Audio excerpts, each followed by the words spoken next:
Debate को और आगे पहुंचा दिया है। ऐसे में एके वाजपेयी, मोहन भागवत बीजेपी को ही घेर रहे हैं कि आप सांप्रदायिकता की राजनीति करते हैं, भारत को खंड खंड करने पर तुले हुए हैं, आप नहीं चाहते भारत में शांति हो, या फिर कुछ और डिकोडिंग है आपकी? देखिए, मोहन भागवत जी को अगर बीजेपी को कुछ कहना होता तो उनके सबसे बड़े जो प्रचारक है उनको बुला के वो कह सकते थे कि भाई देखो, यही है त्रुटियां, यही है गलतियां, आप इसको ठीक करिए। ऐसा तो नहीं हुआ। ये देखो, उन्होंने सारी चिंता जो विश्व में हालात हैं या देश में जो हालात हैं उस पर अपनी चिंता जाहिर की है, और उन्होंने संपूर्ण समाज में जो आत्मविश्वास की कमी है या आपस में परस्पर विश्वास की कमी, उस पर चिंता जाहिर की है।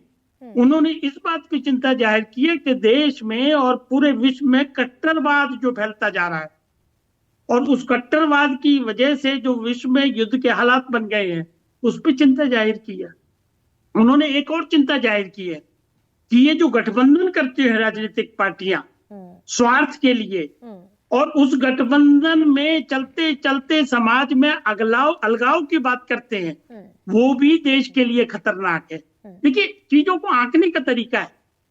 अगर आप एक तरफ के चश्मे से देखोगे तो वैसे ही दिखेगा आपको, लेकिन हम समग्रता में उनकी बात जो जो उन्होंने करी है, हमने जो भाषण में सुना है, उसके हिसाब से चीजों को रखने की कोशिश कर रहे हैं।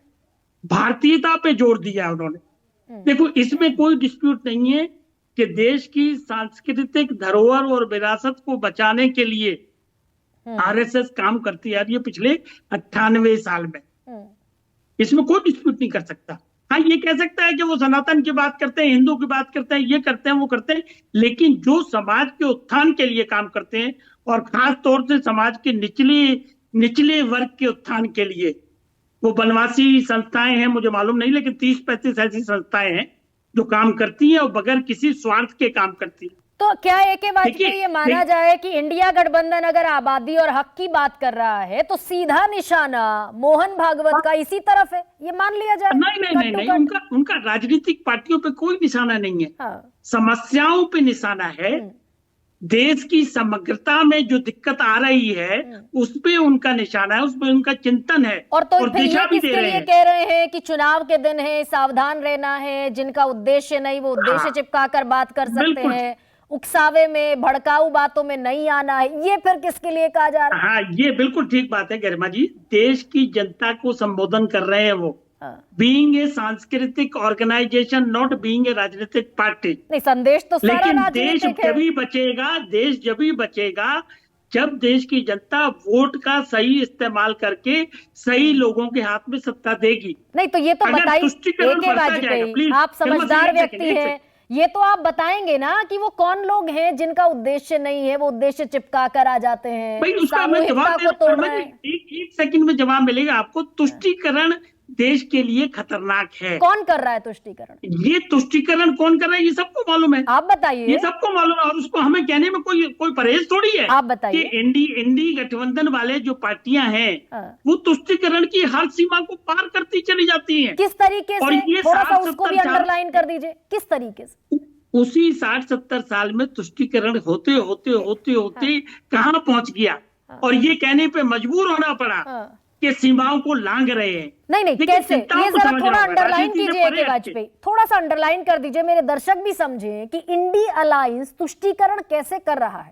जस्ट किसने सबसे ज्यादा राज किया है? अभी आपने मनमोहन सिंह का जवाब दिया, आप इनको प्रेम शुक्ला जी कह रहे थे कि पूरा बयान पढ़िए। उसको बयान को हमने पढ़ा भी है, इन्होंने भी पढ़ा है, आपने भी पढ़ा है, सबने पढ़ा है। उसमें उन्होंने कहा कि पहला हक माइनॉरिटीज का होना चाहिए नेशनल रिसोर्सेज में। ये कहां से आ गया?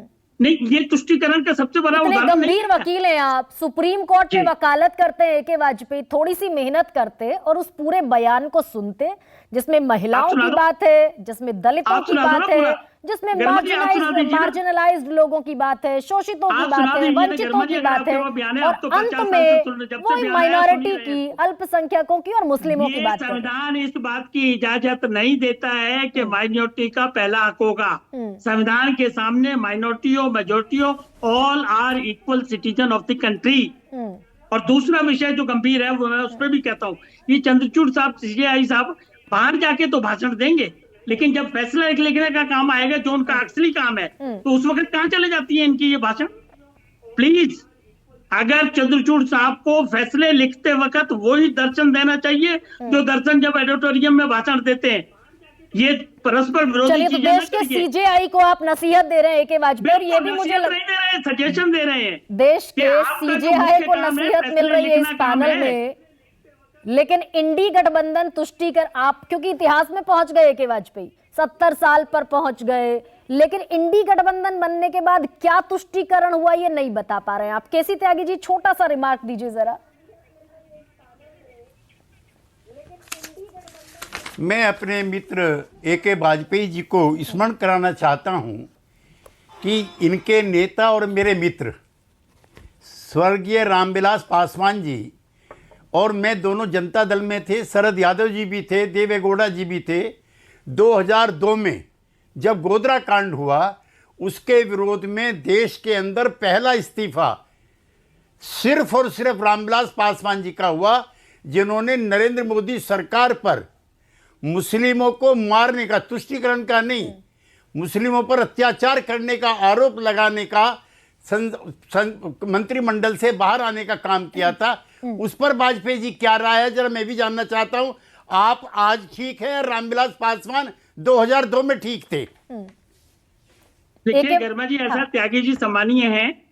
पासवान जी ने जब त्याग पत्र दिया था उस वक्त ये बात सही है कि गोधरा कांड के ऊपर ही उन्होंने त्याग पत्र दिया था, और त्याग पत्र देते वक्त ये भी कहा था कि जैसा कि प्रधानमंत्री वाजपेयी जी ने कहा कि राजधर्म जमाने में दिक्कत आ रही है, तो इससे मैं आहत हूं और मैं त्याग पत्र देता हूं। ये एग्जैक्ट वर्ड थे। मैं उस वक्त सुप्रीम कोर्ट में था। 12 बजे पासवान जी ने मुझे बुलाया मंत्रालय में, और 2 लोग और बैठे थे। हम सब चीज के गवाह हैं। चलिए लौट आते त्यागी जी, हैं, माफ करना, वर्तमान हम पर सब चीज लौट के आते गवाह हैं। हैं।